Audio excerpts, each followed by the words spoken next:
किसान भाइयों नमस्कार।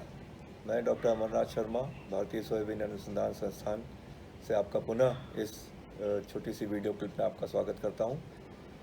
साथियों, पिछली बार जब आपसे चर्चा हो रही थी तो मैंने एक सामान्य कीट नियंत्रण किस तरह से होना चाहिए फसल में उसके बारे में चर्चा की थी।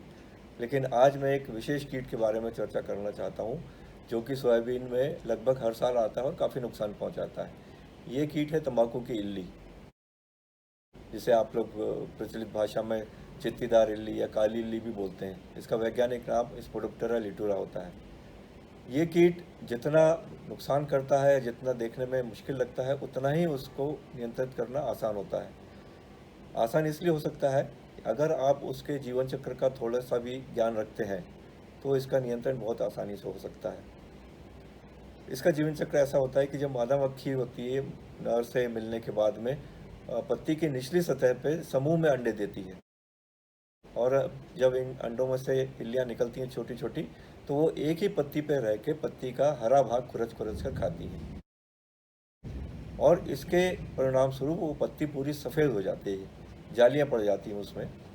फिर वो एक पत्ती से उसी पौधे की दूसरी पत्ती पे जाती हैं, वहाँ पे भी यही क्रिया करती हैं। तो कुछ दिनों में आपको स्पष्ट दिखेगा कि या तो पौधे की एक पत्ती सफ़ेद हो गई या पूरा पौधा सफ़ेद हो गया। आप पास से जाके देखेंगे तो उसमें आपको असंख्य इल्लियाँ मिलेंगी, इस कीड़े की, तंबाकू की इल्ली की छोटी छोटी इल्लियाँ मिलेंगी। जैसे जैसे इनका जीवन काल बढ़ता है, ये इल्लियाँ एक पौधे से दूसरे पौधे पर और फिर पूरे खेत में फैल जाती हैं। तो अगर आप जागरूक हैं, अगर आप निगरानी सतत करते हैं, अपने खेतों की रोज़ चक्कर लगाते हैं, तो आपको इस तरह के पौधे दूर से ही स्पष्ट दिखने लगेंगे। आपको सिर्फ ये करना है कि वहाँ पे जाके या तो एक पत्ती पे अगर इल्लियाँ हैं तो वो पत्ती, और अगर पूरे पौधे पे फैल गई हो तो वो पूरा पौधा उखाड़ कर खेत के बाहर कीजिए, उसको मिट्टी में गाड़ दीजिए। तो इस तरह एक समूह में जितनी 200, 250, 300 इल्लियाँ हैं वो आप एक प्रयास में ही बाहर कर सकते हैं। इस तरह की अगर गतिविधि आपने एक हफ्ता या 10 दिन में 2-3 बार कर ली तो तंबाकू की इल्ली से बहुत निजात मिल सकती है। साथियों, इसके अलावा कीटनाशक तो हमारे पास में है ही, लेकिन उससे पहले मैं कुछ और दो विधियां आपको बताना चाहूँगा जो कि इस कीट के नियंत्रण के लिए बहुत ज़रूरी हैं और प्रभावी हैं। आपने नाम सुना होगा, फेरोमोन ट्रैप लगाए जाते हैं, और सौभाग्य से इस कीट के लिए फेरोमोन उपलब्ध है। फेरोमोन एक ट्रैप जो है छोटा सा है, बड़ा सस्ता उपकरण है, 50-60 रुपये में आ जाता है। उसका एक ल्योर होता है, ल्योर मतलब एक कैप्सूल रहती है जिसको कि हम एक पन्नी में से निकालते हैं और उसको ट्रैप के नीचे लगा देते हैं, और उस ट्रैप में नीचे प्लास्टिक की थैली बंदी होती है। तो उस गंध को सुनकर इस जाति के जितने भी नर पतंगे हैं वहाँ आकर्षित होकर नीचे की पॉलीथीन की पन्नी में कैद हो जाते हैं। मादा घूरती रहेगी, मादा आपकी फसल में विचरण करती रहेगी, लेकिन वो जो अंडे देगी उसमें से इल्लियाँ नहीं निकलेंगी, क्योंकि नर और मादा का मिलन हुआ ही नहीं। वो जो अंडे हैं वो फर्टिलाइज नहीं है, निषेचित नहीं है अंडे वो, इसलिए उनसे इल्लियाँ नहीं निकलती हैं। तो और इस फेरोमोन का जो ट्रैप लगाते हैं उसका करीब करीब 10 से 15 दिन तक असर रहता है।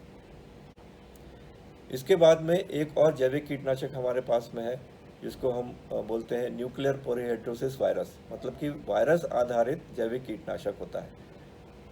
ये भी तंबाकू की इल्ली के लिए विशेष निकाला गया है, विशेष तरह से बनाया गया है। इसमें सिर्फ तंबाकू की इल्ली के ही जो इल्लियाँ हैं उनको नियंत्रित किया जा सकता है, तो इनका भी उपयोग कर सकते हैं। और आज मैं किसान भाइयों के साथ में बड़ी खुशी के साथ साझा करना चाहता हूँ ये बात कि अभी कुछ ही दिनों में मुझे ऐसी जानकारी मिली है कि कुछ किसान भाई इस तरह के उत्पाद रखने वाली, उत्पाद बनाने वाली कंपनियों के साथ में मिलकर उनकी डीलरशिप ले रहे हैं और इनका विक्रय इन्होंने चालू कर दिया है। तो देखिए, जब किसान एक व्यवसाय के रूप में किसी चीज़ को अपनाता है तो निश्चित मानिए उसके पीछे उसका भरोसा होता है। इसके अलावा कुछ कीटनाशक होते हैं जो कि आवश्यक हैं। 3 तरह के कीटनाशक भारत सरकार ने इसके लिए अनुशंसित किए हैं और हमारे संस्थान से भी इनकी अनुशंसा की गई है।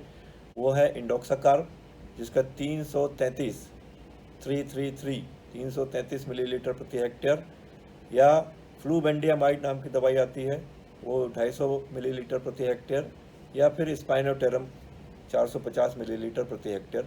अगर इनका छिड़काव करेंगे तो तंबाकू की इल्ली से आपकी फसल को सुरक्षा मिल सकती है।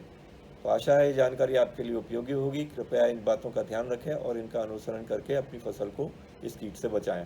धन्यवाद।